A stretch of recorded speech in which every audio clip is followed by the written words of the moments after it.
Bueno, voy a dar una charla nuevamente sobre el tema de universo y alimentos, mitos, costumbres, características de la condición humana. Y a mí me falta, como usted se imaginará, me falta alimentarme del público, de los ojos, de la mirada, de la atención de los alumnos o del público que habitualmente me escucha. O sea que estoy haciendo toda esta charla un poco solo y frente a la computadora y con toda la charla que yo he programado. Así que al cualquier defecto o problema técnico, sepa disimularlo. Esta charla la he grabado 2 o 3 veces, pero nunca sale como a uno le gusta. Voy a tratar de compartir pantalla y que esto sea un proceso rápido.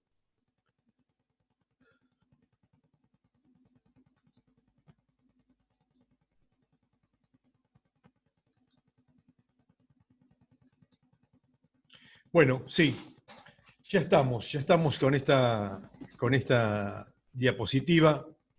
Voy a hablar de universo, humanidad, mitos, creencias y alimentos. Yo no puedo dejar de hacer estas consideraciones porque a mí siempre me ha interesado el universo. Soy esas personas que una noche en Juárez, en la provincia de Buenos Aires, en medio de la nada, podía quedarme 1 hora mirando las estrellas. Y después dijo Ernesto Sábato que una frase que me ha parecido muy apropiada. En ese momento no le vi ninguna connotación de género, me pareció interesante la charla, y dijo, siempre habrá un hombre tal que aunque su casa se derrumbe estará pensando en el universo, y una mujer tal que aunque el universo se derrumbe estará pensando en su casa. Yo lo he vivido así, entre los míos, en mi familia, y he visto que a mí me ocupan cosas que a otras personas no le ocupan, no le interesan, no le parecen razonables ni tan cautivantes como me parecen a mí. Bueno, yo voy a hablar este tema y quiero mostrarles algunas cosas. Acá empieza, creo que, una explosión. Esta explosión que yo pongo acá fue una imagen que yo me imaginé del Big Bang, aunque ahora sabemos que el Big Bang ocurrió en la nada y en silencio. Pero bueno, nosotros tenemos esta imagen de una explosión. El ruido es sonido, es el movimiento del viento, así que si no había viento no podía haber ruido. Pero si hubo una gran explosión, deben estar sus ecos, porque los ecos de una explosión quedan. Fíjense, Georges Lemaitre, que nació en el año 1894, muere en el año 1966, es un sacerdote belga, matemático, astrónomo y profesor de física de la Universidad Católica de Lovaina. Acá la tienen, o de Louvain.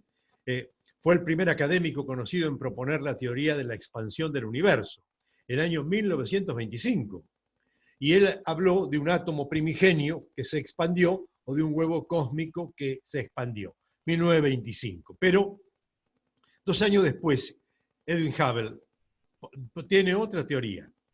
A la misma teoría le pone otro nombre, mucho más marketinero, que pegó mucho más, que se llamó el Big Bang, la gran explosión. A partir de ese momento todos recuerdan al Big Bang como la gran explosión. Pero hubo 2 astrofísicos que se pusieron a mirar una zona oscura del universo con un poderoso telescopio espacial, poderosísimo telescopio espacial, y vieron estos astrofísicos, George Smoot y John Mather, que esta imagen se ve en el espacio en todas las direcciones. Entonces dedujeron que estas podían ser las microondas, expresión de los ecos del Big Bang. Una genialidad poder, hay que estar en esta frecuencia para poder hacer esta interpretación. Y estos ecos están a 13.800 millones de kilómetros. O sea que este es el confín de nuestro universo. Si hay otros universos, no sabremos nunca, o no lo sabremos por ahora. Pero hace 13.800 millones de años se inició el universo. 13.800 millones de años años luz. Es decir, uno tiene que imaginarse viajando 13.800 kilómetros, 13.800 millones de años, a 300.000 kilómetros por segundo, para dar una dimensión de lo que es el universo. Uno viaja a 60, 100, 70 kilómetros por hora. La luz viaja a 300.000 kilómetros por segundo y ha viajado 13.800 millones de kilómetros. Es algo incomprensible el tamaño del universo. Pero dicen que Dios es más grande. O sea que a mí no me entra el universo, tampoco me entra Dios. Y yo no quiero con esto herir a nadie. Pero fíjense, dicen los astrónomos que el universo apareció hace 13.800 millones de años. Y el Sol hace más o menos 9.000 millones de años. Los geólogos estiman la antigüedad de la Tierra en 4.500 millones de años, la vida en 3.800 millones de años, dicen los biólogos. Los antropólogos estiman la aparición de la bipedestación en Ardipithecus hace 4.650.000 años. Hace 1,5 millones de años evolucionó a Homo erectus, ya caminaba por todo el continente conocido de África, Europa y Asia. Hace 300.000 años evolucionó en África a lo que es Sapiens sapiens, que somos nosotros. Todos nosotros somos Sapiens sapiens. Somos todos descendientes de una estimación de 37 mujeres que sobrevivieron en el sudeste de África y, bueno, le dieron origen a toda la humanidad. Hace 9.000 años que hace que el hombre escribe, hace 8.000 años que consume pan y leche, hace 5.000 años que se compara con los dioses, hace 3.500 años nace el primer hijo de Dios, que es Heracles, hijo de Zeus, hace 2.400 años nace el segundo hijo de Dios, que es Alejandro Magno, hace 2.030 años nace el tercer hijo de Dios, que es Jesús. En la época de Jesús había muchas personas que se denominaban hijo de Dios, por eso la Iglesia Católica dice Jesús el único y verdadero. Y decir que si eres el único y verdadero, había otros y falsos, y así que eran muchos los hijos de Dios. Hace 75 años terminó la Segunda Guerra Mundial, hace 74 años que le damos leche de vaca a un recién nacido, hace 73 años que se publicó el primer trabajo de reflujo gastroesofágico, hace 68 años apenas que se descubrió la causa de la enfermedad celíaca, escondida en el pan nuestro de cada día, un alimento divino insospechable, y hace 45 años que se fundó la Sociedad Latinoamericana de Gastroenterología, Hepatología y Nutrición Pediátrica, la que integro con enorme orgullo. Esta es Andrómeda, pero que es una galaxia muy parecida a la Vía Láctea, que es nuestra galaxia. Pero si nosotros estuviéramos viendo la Vía Láctea, podríamos decir que en la tercera rama de la Vía Láctea está el Sol. O sea que nosotros ya de entrada no estamos viviendo en el centro de la Vía Láctea, sino en los suburbios de la Vía Láctea, en una estrella más de la Vía Láctea. Y esta es nuestra estrella, el Sol. Y acá está nuestro planeta Tierra. Estos son los planetas sólidos y estos son los gigantes gaseosos. Ya voy a hablar de esto y ya van a ver. Acá está nuestra Tierra. La Tierra era el despacho de Dios hace 5.000 años. No solamente el hombre miraba el universo lo admiraba al hombre. Y nosotros dijimos hace 5.000 años, que todo el universo giraba en torno a la Tierra. Todo el universo. La Tierra era el despacho de Dios. ¿Qué se fabricaba hace 5.000, 6.000 años? El hombre había agarrado barro y agua, lo había cocinado y había hecho cerámica. Esta es la primer industria humana. Convirtió de la nada, convirtió un vaso, un recipiente, una ánfora para guardar vino, agua, alimentos, granos. Es decir, el hombre comenzó a hacer la industria de la manufactura, la industria de la cerámica, crear algo de la nada. Y hace 2.500 años, un rey chino se hizo una guardia para el más allá de 750 hombres de cerámica, de terracota, que hoy, recientemente descubiertos, ahora 30, 40 años, sorprendió al mundo este hallazgo. Acá está la historia de la cerámica, 6.000 años. Quiere decir que el hombre, antes de escribir la Biblia, fabricaba la cerámica. con agua y barro. Noten esto, de la nada hacía un vaso con agua y barro.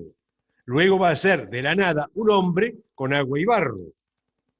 Y acá está el Qin Shi Huang, la construcción del ejército de terracota, 246 años antes de Cristo. Ahora, estos son los hechos reales, pero nosotros tenemos una genialidad creativa, donde siempre nos ponemos en el centro, y terminamos construyendo mitos. ¿Qué son los mitos? Son cosas que se repiten de un modo parecido y que la gente va, por siempre ser repetidas de un modo similar, va asimilándolo como una realidad.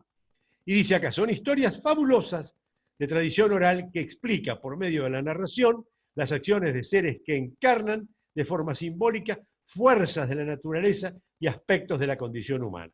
Se aplica especialmente a la que narra las acciones de los dioses o héroes de la antigüedad. Zeus y Aquiles. Dos mitos, los conocidos por nosotros.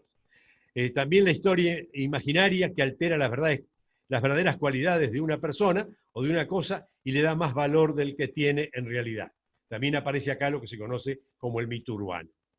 Fíjense, hace 3.500, 4.000 años, la fuerza más poderosa que el hombre conocía era la fuerza de un rayo. No sabía qué era el rayo, pero sabía que venía del cielo. Y era capaz de fulminar a una persona o partir un árbol en dos. Entonces, cuando Zeus tuvo que pelear con el resto de los dioses del Olimpo, tenía un arma poderosa que él podía manejar a voluntad, que era el rayo. Esta es Hera, la mujer de Zeus. Esto es indiscutiblemente la mitología. Nadie puede agarrar un rayo con la mano y nadie puede pelear con otro con rayos en la mano. Pero la mitología no se discute, la mitología es así. Pero Zeus era un dios mitológico poderoso, pero bastante vagoneta. Acá lo tenemos a Zeus, que se hizo hombre para amar a Almea. Y lógicamente, tanto va el cántaro a la fuente que al final Almea se embaraza. Se embaraza una mujer con un dios. ¿Y a quién da origen? Da origen a Heracles en la mitología griega y a Hércules en la mitología romana. Y este hombre, Heracles, que Zeus quiso que fuera parte de los dioses del Olimpo, pero estaba poco dispuesto a expulsar a los dioses. Quiere decir que hizo un pacto con Hera, su mujer, para que lo tomara como hijo propio. Y entonces, una vez que Hércules fue adoptado como hijo, lo dejaron pasar al Olimpo y Heracles se convirtió finalmente en el portero del cielo, lo que la cristiandad le ha otorgado a San Pedro. Es el picaboletero en las puertas del Olimpo. San Pedro es el picaboletero en las puertas del cielo. Mito, construcción de la gente. Fantástico. Acá está la mitología cristiana y yo quiero ser cuidadoso con esto porque la mitología cristiana dice que el arcángel San Gabriel, le trajo a María semen de Dios para engendrar a Jesús. Yo no me meto acá porque hay gente muy devota, muy creyente. Para mí es la mitología cristiana. Yo esto no lo acepto como una realidad, pero tampoco voy a discutirlo con los cristianos que lo sienten tan profundamente. Pero sí voy a hablar del pombero. El pombero es parte de la mitología guaraní. El pombero es un hombre que embaraza chicas, jovencitas, y fíjense el miembro que tiene el pombero tan largo que lo tiene que enroscar. Es un alma en pena que anda de noche embarazando mujeres. Bueno, esta es la mitología griega, muy elaborada, muy interesante, que habla de muchas cosas de la condición humana, y esta es la mitología guaraní, bastante más simple. Fíjense esto, podría decir que es la mitología judía. Hágase la luz y la luz se hizo, luego dijo Dios, hágase el hombre, hágase el paraíso y el resto de los animales.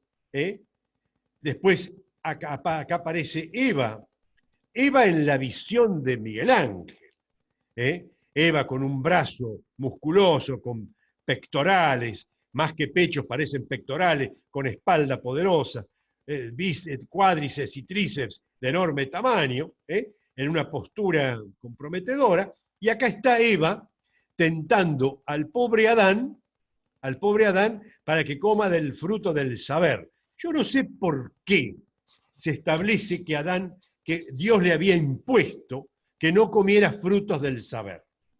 ¿Por qué el hombre no tenía que saber?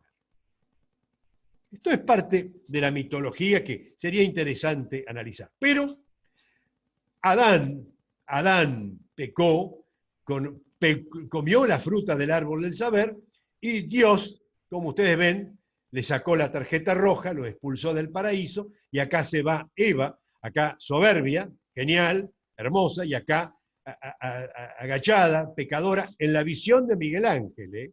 Esta no es Eva ni remotamente. Pero también tiene la mitología judía la aparición de un hermano Caín, un hermano malo que mató al bueno, al obediente, hijos de Adán y Eva. ¿Por qué nos hace la mitología hijos de una persona mala? Esto es lo que uno tiene que analizar, qué cosas tiene en la cabeza el que construye el mito. Miren, acá está el código de Hammurabi, cuando el hombre dejó de andar por la tierra, cuando el horizonte no existía, los límites, el hombre no tenía límite, su límite era el horizonte, y el horizonte a medida que el hombre caminaba, se corría.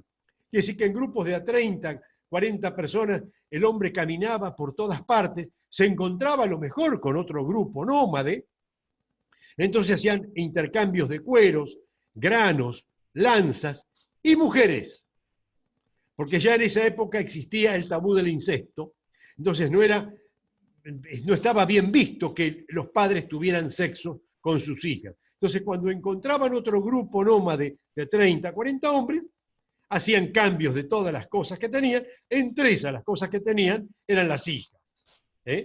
Pero Hammurabi, cuando establecieron las ciudades y empezaron a vivir en conjunto, ya había que poner un código más importante porque ya no era un rector de 30 personas. Si se juntan 10 tribus, 10 grupos nómades, de 30 cada una son 300. Si se juntan 100 nómades para construir una ciudad, son 3000. Entonces acá hay que poner normas. Y el código de Hammurabi, escrito en el año 1750 a.C., prácticamente en la época de la Biblia, es un conjunto de leyes más antiguo que se ha encontrado. Se basa en la ley del talión, ojo por ojo, diente por diente. Pero miren esto, habló de la presunción de inocencia.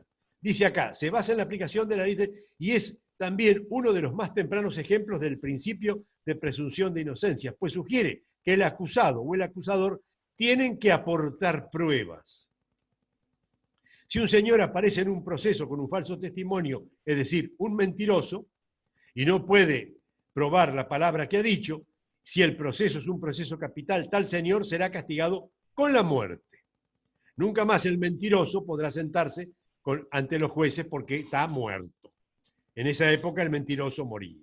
Si un señor roba a la propiedad religiosa, a la propiedad estatal, fíjense, ya estaba construido el poder religioso, que eran los administradores de Dios, y el Estado, los administradores del poder económico, será castigado con la muerte. Miren esto.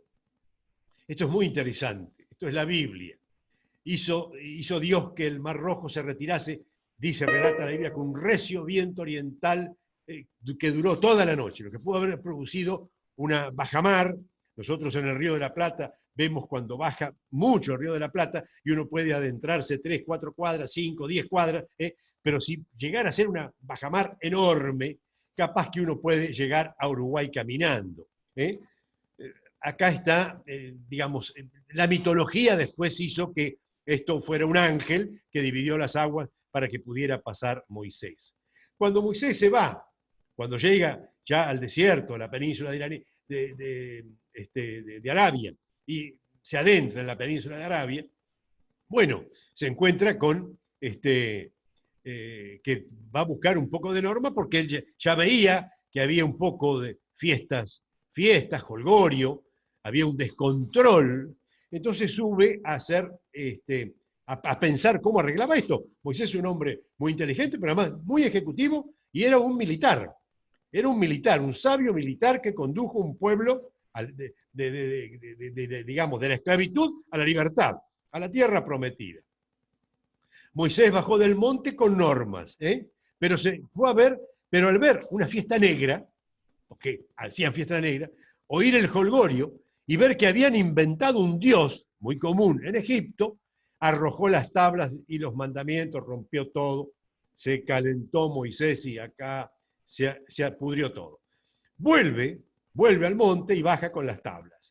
Moisés volvió a subir varios días al monte y volvió con las tablas de piedras idénticas a las primeras, y en ellas estaban grabadas y dijo, no son cosas mías, son las prescripciones emanadas de Dios. O sea que ya no eran las normas que él ponía, sino que eran las normas mandadas. No dijo, no son cosas mías, pero si uno lo tiene que volver a la realidad, uno dice, no soy yo, es la ley.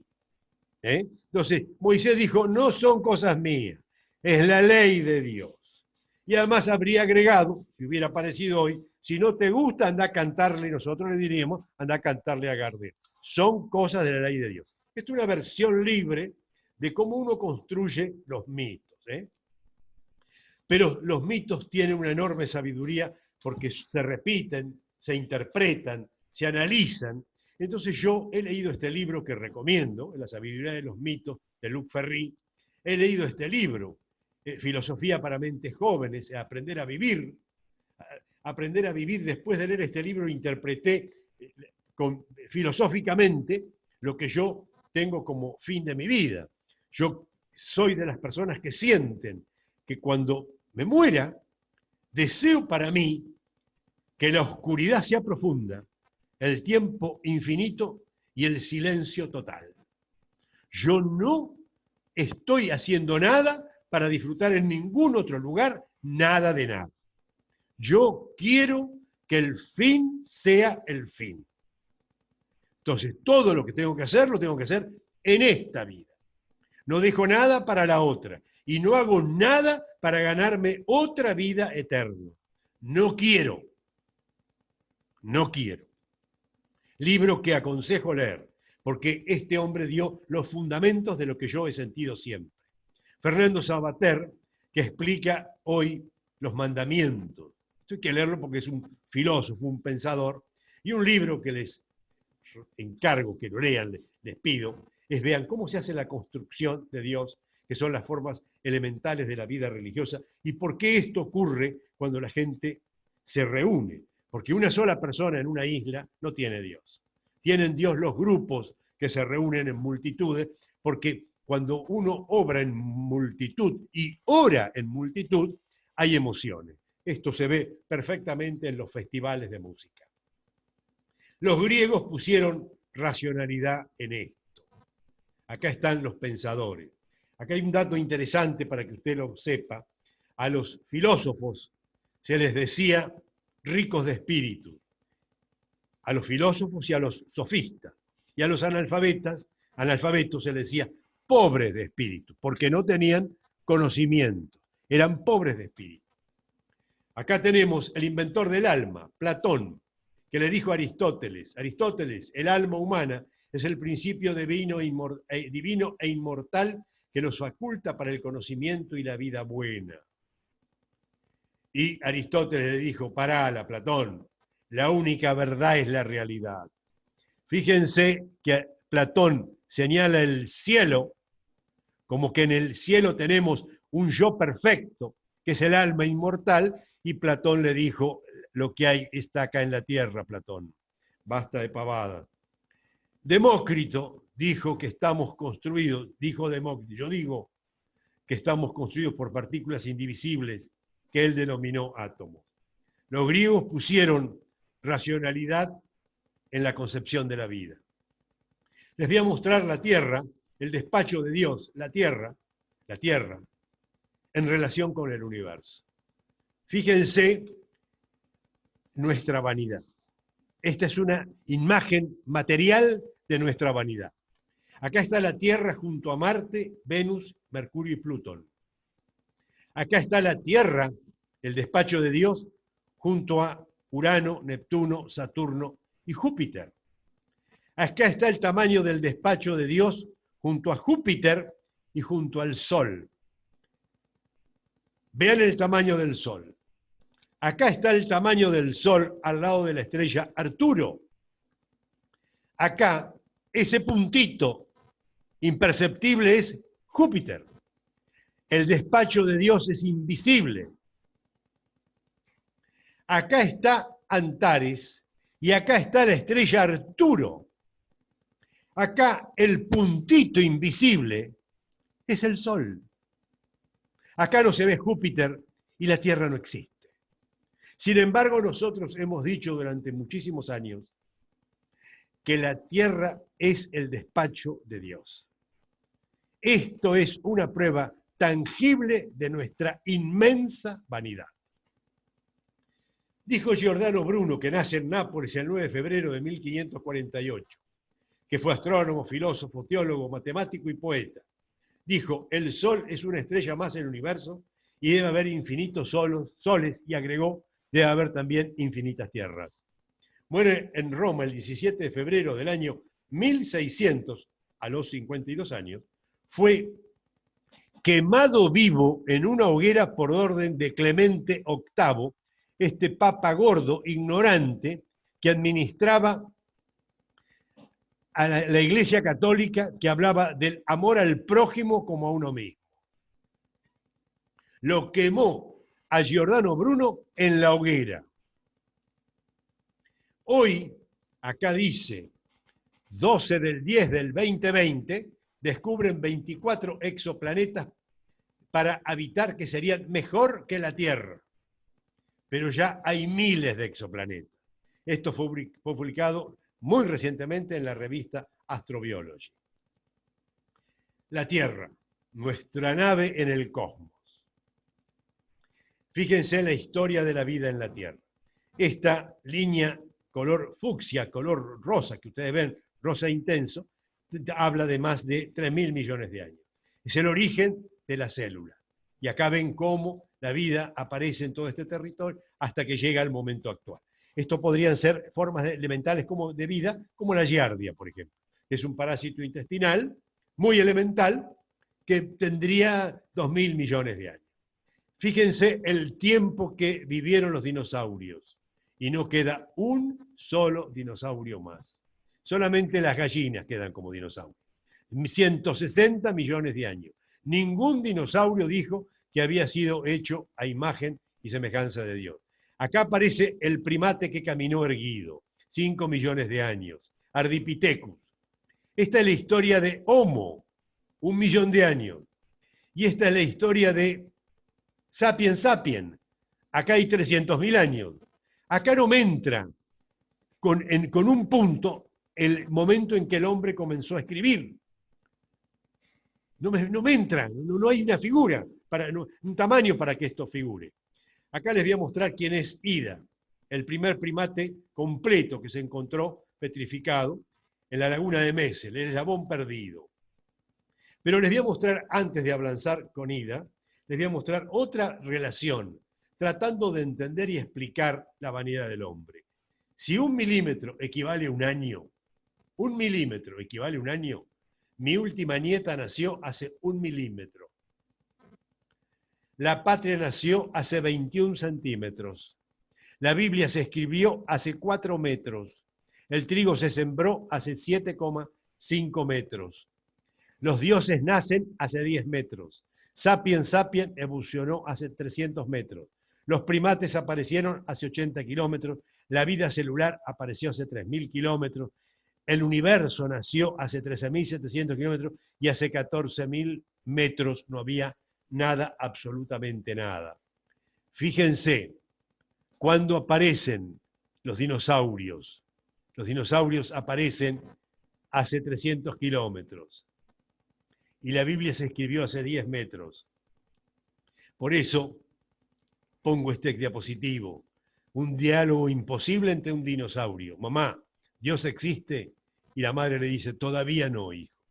Le falta mucho para que exista Dios. Miren esto, Pangea, 225 millones de años. Un solo continente que ya va dibujando las formas de lo que va a ser. Acá estábamos unidos a Sudamérica y Norteamérica, pero estábamos unidos a Europa y a Asia y a la Antártida. Comenzaron a separar, lo primero que nos separamos es Sudamérica de Norteamérica, nos quedamos pegados a África mucho tiempo y ya subía la India iba a chocar lentamente con Asia, acá vemos cómo va subiendo la India, acá se va separando cada vez más África de la Tierra, acá hay una separación clara entre África y Sudamérica, aún estamos separados de Norteamérica, esto hace 65 millones de años, cuando había un espacio de mar entre los dos continentes americanos. Y en ese espacio de mar cayó hace 65 millones de años un gigantesco aerolito que provocó la extinción de los dinosaurios. Quiere decir que cuando cayó en Yucatán, Yucatán no existía. Pero les voy a mostrar algo que pasó en África, que fue la aparición del monte Kilimanjaro, que cambió el clima de África y prácticamente marcó nuestra vida. Cuando aparece el monte Kilimanjaro, de un lado quedan los bosques tropicales y del otro lado la sabana africana. Pero sorprendentemente, los bosques tropicales de África son muy parecidos a los bosques tropicales de Brasil. En Brasil están los monos platarrinos con una cisura frontal evidente, y en África están los catarrinos sin cisura frontal, o sea, igual a nosotros. Fíjense la cara de estos monos, de estos primates, estos protómines que son parientes relativamente cercanos. Hace 10 millones de años teníamos un ancestro común, hace 12 millones de años estábamos con un ancestro común con el gorila. Y acá está, en los montes del Congo están los primates y en la sabana están los otros primates. Estos comen fruta y los que están en estos primates caminan, comen granos y los animales que encuentran, estos siguen comiendo fruta y nosotros mandamos naves al espacio. Esta es la mágica división que hubo entre el hombre y el mono, y ahora sabemos que hace 10 millones de años un gorila, un mono, mutó y tuvo la capacidad de tener más astrocitos en el cerebro, que fue la célula que sacaba nutrientes para alimentar el cerebro y conectaba muy rápidamente y muy ágilmente distintas áreas del cerebro. Nosotros tenemos muchos más astrocitos, que el chimpancé. Avanzamos. Volvamos a Ida. Fíjense, Ida, 47 millones de años. Es el eslabón perdido. Tiene pulgar oponible, dedos gordos de los pies y un hueso astrágalo que muy propio de los primates. Hace 47 millones de años, junto a Ida, en la laguna de Messel, se encontró un caballo, un pajarito, una tortuga y una abeja.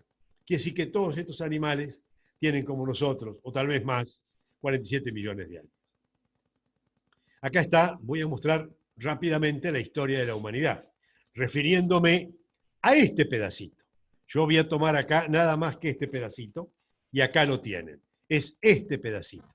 Hace 88 millones de años apareció un primate que convivió con los dinosaurios, pero era chiquitito, vivía 30 centímetros. No podía hacer nada. El mundo era de los dinosaurios, pero vivió con ellos 20 millones de años, escondido. A este primate no lo eliminó cuando cayó el aerolito que terminó con los dinosaurios. Acá aparece Ida hace 47 millones de años. Pero acá aparece a Egyptopithecus, un mono que tiene 31 millones de años. No tiene cola. Procónsul tampoco tiene cola. Quiere decir que esta es la línea que nos va a dar origen a nosotros. Ardipithecus, el primer primate que caminó erguido, hace 4.400.000 años, pero tenía las manos con la forma de los pies. ¿ven? Perdón, los pies con la forma de las manos. Él caminaba por las ramas, pero agarrados con las manos, con los pies como si nosotros hiciéramos la vertical. ¿Ven? Acá. Él tenía los pies de esta forma. Y caminaba ágilmente por los bajos, por los bosques, comía insectos, comía lagartijas, comía pajaritos, comía pichones de pajaritos de los árboles, comía todo tipo de fruta. Esta es la comida de Ardipithecus. Hasta que vino un periodo de glaciación, se secaron los bosques de África, quedaron algunos árboles, y esta fue la tierra de los depredadores. Y había que salir corriendo para subir al árbol, pero el dedo gordo atrás no te sirve para correr. Entonces aquellos que tenían el dedo más adelante fueron los que subieron al árbol, los que tenían el dedo más atrás fueron los que comieron los leones. Después de 1.000.000 de años, el hombre consiguió, Australopithecus consiguió llevar el dedo para adelante, y es el que nos da origen a nosotros. Acá está el hombre, el Homo naledi, el Homo erectus de 1.800.000 años, el Homo sapiens, que somos nosotros, 300.000 años, y acá está el hombre del Paleolítico, el que no conoció la gordura, el que no tenía caries, caminaba todo el día para comer lo que encontraba. Esto es fantástico. Y acá está el Neolítico, el hombre moderno, el que comenzó a vivir en las ciudades, el que empezó a juntar los grupos nómades de 30, 40 personas para hacer 300, 400, el que inventó las leyes, el que inventó los dioses, el que inventó las normas, el código de Hammurabi, el que inventó la Biblia, el hombre que empezó a vivir en sociedad, el hombre que empezó a hacer caca donde vivía, el hombre que se llenó, que sembró trigo, el hombre que puso corrales para tener cabras, el que ordeñó las cabras, el que empezó a tomar la leche de cabra. Esto es todo un invento nuevo en la historia de la humanidad. Es el ciudadano.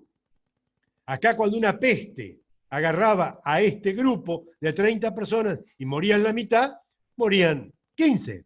Cuando había 10.000, morían 5.000. Porque el hombre estaba viviendo de alguna manera en un hacinamiento. Y ahora es el hombre moderno, el gordo, el obeso, el que toma leche de vaca, los viejos que toman un vaso de leche con dientes de plástico, con dientes, porque estos dientes son de plástico, y hacen publicidad de la leche para que la gente no se le caigan los dientes. ¿Por qué no se le cayeron al Paleolítico que no tomaba leche de vaca? Esto es obra de la locura que vivimos. El hombre que hace caca con 50 diarios porque está 1 hora haciendo fuerza inútilmente. Bueno, esto es lo que yo voy a hablar, el hominus bovinus, el celíaco, el constipado, el obeso, el suicida. Pero miren esto es Australopithecus, nuestro ancestro más real. Miren los dientes del león y las muelas filosas. Miren los dientes del caballo y las muelas planas. Miren el colmillo del hombre. Miren el colmillo del león. Este era el rey de la selva. Y tenía que sobrevivir como podía, pero como tenía un cerebro muy grande, vio que este diente él no lo tenía y lo inventó. E inventó un colmillo e inventó un cuchillo de una piedra.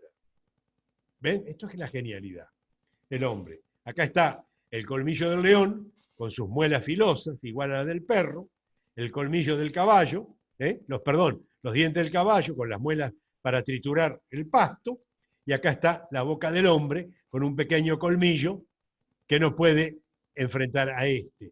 Pero inventó un colmillo con un palo y enfrentó con este colmillo de 3 metros y este cerebro a este colmillo con este cerebro. La batalla la ganó el hombre. Este era el rey de la selva, pero este fue el rey del universo. ¿Y cuándo inventó este diente de 3 metros? Hace 500.000 años. Acá está. Wilkins y su equipo presentan en la revista Science la evidencia de las puntas de lanzas, piedras halladas en yacimientos arqueológicos de Catupán, que fueron datadas en 500.000 años. Acá está lo que pudo haber sido la punta de lanza, y con este diente gigantesco de 3 metros mataba a un mamut y mató a todos los animales de la Tierra. ¿Durante cuánto tiempo mató a todos los animales de la Tierra? 498.000 años. Superhéroe. depredador, temido por todos los animales. Y hace 6.000 escribió la Biblia y dijo, hagamos al ser humano a nuestra imagen y semejanza. Dice que Dios dijo, acá está la vanidad del hombre y acá está el poder del hombre. Manden los peces del mar, en las aves del cielo y en todas las bestias y alimañas y en todos los reptiles que reptan sobre la tierra. Génesis capítulo 1, versículo 26. La vanidad del hombre. Después puso el diente en una vaina y lo mandó a 1.000 metros y después el diente en un cohete y lo mandó a 10.000 kilómetros. Acá está, lo que ponemos como un primate arcaico de 30 centímetros. No fue así. Pero imaginemos que este primate tiene oponente para comer, para poder comer alimentos y trabajar. Algo se había iniciado muy silenciosamente hace millones de años, la microbiota y la respuesta inmune. ¿Qué comía este primate hace 88 millones de años? Comía lo que le entraba en la boca. Yo con mi boca no puedo comer vaca. Yo no puedo atravesar un alambrado y comer una vaca. Puedo comer un pajarito, puedo comer un sapito. Es decir, yo puedo comer naranja, sapito, ranita, pero ¿qué comía este? Este comía cascarudo, langostas, grillos, cucarachas, gusano. También naranja, sapito, ranita, caracolito, pajarito, almeja, nuevamente cucaracha y gusano, que es lo que más abunda, peras, cangrejo, pescado, tortuga, ostra, cucaracha, gusano, mandarina, mejillones, algún conejo, un ciervo, cucaracha, gusano, bananas, carpincho, cordero. Ya cuando inventó la lanza podía avanzar a comer una vaca, pero comió durante mucho tiempo cucarachas y gusanos. ¿Por qué digo todo esto? Tiene un sentido. Tanto tiempo comió que se ha hecho costumbre, acá vemos como en China, Filipinas, Tailandia, Japón, Marruecos, Egipto, Etiopía, Sudáfrica, México, Nicaragua, Guatemala, Chile y en algunos lugares de Uruguay, se siguen comiendo insectos. Y se venden en los supermercados como un plato muy especial, una comida muy sofisticada, muy rica, que yo no comería. Pero se sigue comiendo. ¿Por qué digo todo esto? ¿Por qué digo todo esto? Porque todos los que están escuchando este video tienen quitinasa en el estómago humano. Si hemos comido millones de años, insectos, todos, absolutamente todos los que estamos escuchando esto, tenemos capacidad de digerir una cucaracha. Porque la quitinasa no se va a ir porque nosotros hace 5.000 años no la comamos. Lo que no tenemos nosotros es glutenasa. ¿Por qué? Porque nosotros hemos comido gluten hace apenas 8.000 años.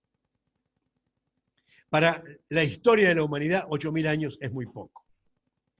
No hay tiempo suficiente para crear una enzima. Pero cuando los norteamericanos, Estados Unidos, descubre que ellos también tenían celíacos, se les presenta una inmejorable oportunidad de hacer un negocio. Porque la enfermedad en cualquier parte del mundo es una desgracia, menos en Estados Unidos, que es una suerte, porque se presenta la oportunidad de hacer un buen negocio. Entonces, desde que apareció la enfermedad celíaca en Estados Unidos, han estado trabajando para hacer una proteasa recombinante para que la persona tome un comprimido por día y pueda comer gluten. O modificar la permeabilidad intestinal que se preparó en millones de años para que una persona pueda comer un bizcochito. Pero ¿cuál es el negocio? Si yo consigo que un comprimido valga 25 centavos de dólar, es decir, $1 por día, en un año la persona come $1 por día, en un año para poder comer de todo gasta $365, en 50 años cualquier persona gastaría 18.250. Es decir, un auto. Un auto.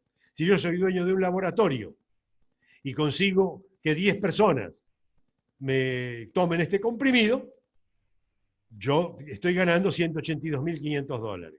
Si son 100 personas, son $1.825.000 que estoy ganando. Quiere decir que si soy dueño de un laboratorio en Estados Unidos, ya me puedo comprar un barco.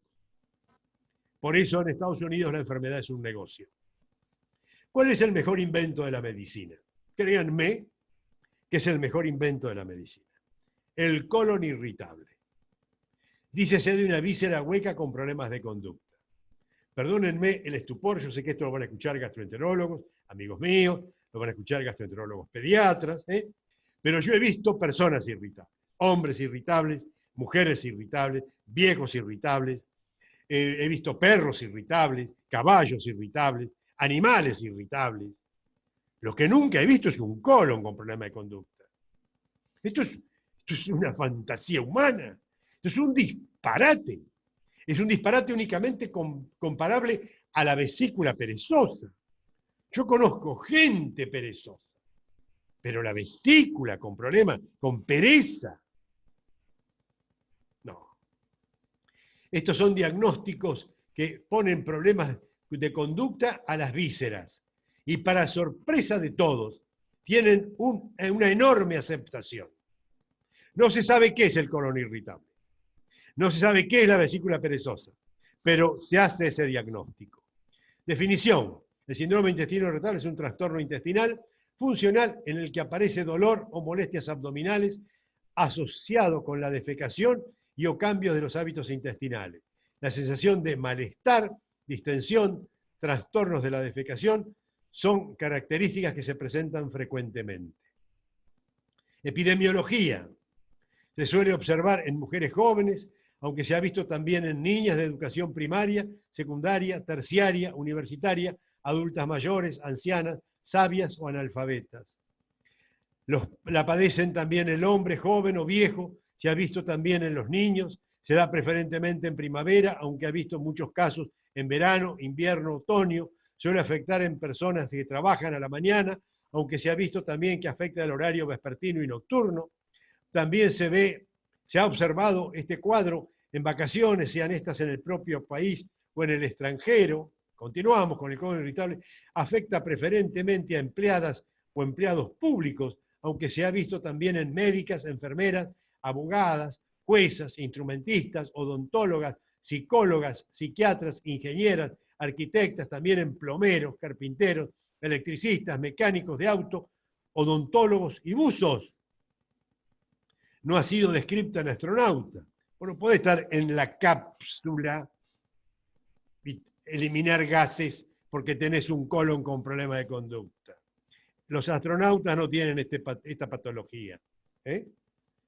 Miren esto. Se la ha tratado con todo tipo de medicamentos, en especial el diazepam y la trimebutina. Y a veces se observa una franca mejoría. En ocasiones una mejoría relativa, en otras absolutamente nada. Pude haber puesto acá, en ocasiones, empeora. Es notable, pero muchos celíacos o intolerantes a los lácteos fueron tratados por años como colon irritable. Colon irritable, continuación y epílogo. El epílogo es la parte final de un discurso o de una obra literaria, en la que se ofrece un resumen general del contenido. Al año en Estados Unidos, el colon irritable genera 2,4 a 3,5 millones de consultas médicas y más de 2 millones de prescripciones. Produce un costo terapéutico de 33.000 millones de dólares. ¿Saben por qué no se termina el colon irritable? Porque es un fenomenal negocio de la industria farmacológica, comparable a la deuda externa argentina. Estos pacientes son operados 3 veces más de colecistectomía, 2 veces más de histerectomía y apendicectomía y 50% más cirugía de columnas que los pacientes sin colon irritable. El colon irritable es un gran negocio.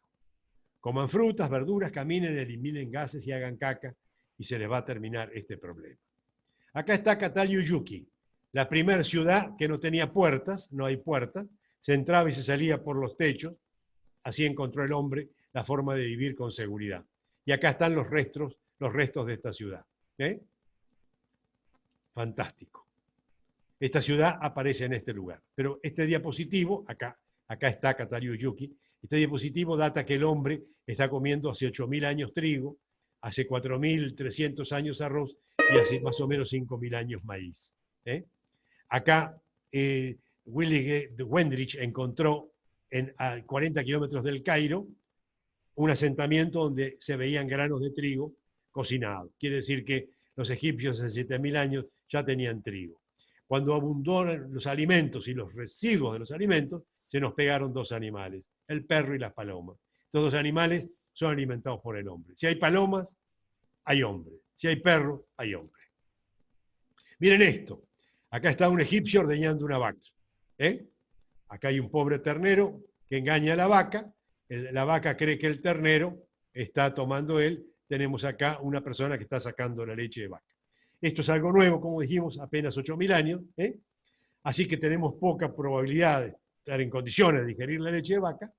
Y acá vemos problemas con la lactasa, la cantidad de trabajos publicados, problemas con la proteína, la cantidad de trabajos publicados, problemas con el trigo, que también tiene 8.000 años, la cantidad de trabajos publicados. Total que la leche de vaca tiene 8.867 trabajos publicados y el trigo, avena, cebada y centeno 56.429. En conjunto, 65.296 trabajos que publican los problemas que tienen estos alimentos. Si vemos papa, zanahoria, lenteja y garbanzo, hay infinita cantidad de menos. En conjunto son 431. La alergia al arroz, 900. La alergia al maíz, 470. En conjunto, 1.370. En conjunto, todos los otros alimentos publican 1.801 trabajos contra 65.296 que producen solo la leche de vaca y el trigo. 8.000 años es muy poco para la humanidad. Yo critico el elevado consumo de leche de vaca y de pan, y bueno, soy muy criticado. Pero ahora dice Harvard, que es peligrosa la cuestión para las alergias, artritis, gastropatía, autismo y cáncer. Ahora ya el problema no soy solamente yo. Ahora lo dice una prestigiosa universidad y sale en las revistas de información pública. Pero quiero mostrar esto en relación. En el COVID, en el Medline, hay 36.643 trabajos en un año. En Google se publican 6.240.000 sobre COVID. Y acá hay 10 años de búsqueda. En 10 años, 65.000. El COVID en 6 meses, 36.643. Giordano Bruno. Vuelvo a este hombre.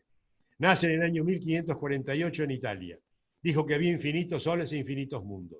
Muere en Roma en el año 1600. Lo mató la ignorancia. Yo, Cueto Rúa, nací en el año 1945 en La Plata, Argentina.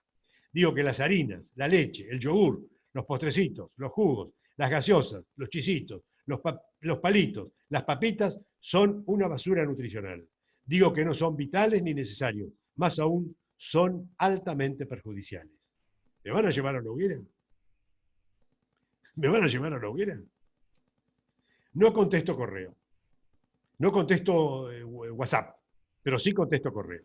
Acá les paso mi correo, cuetorrua.eduardo@gmail.com. Me tomo mi tiempo, pero contesto todos. La próxima charla voy a hablar de enfermedad celíaca, que hay 50.429. El pan nuestro de cada día. Les recomiendo estos libros.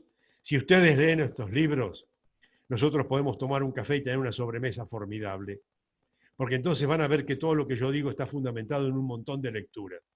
El último libro que escribí es La materia fecal, constipación, la materia fecal de los niños, de los chicos es una construcción de los grandes. Muchas gracias y espero que le haya sido útil esta charla. Nos vamos a ver en la próxima tratando enfermedad celíaca. Muchas gracias.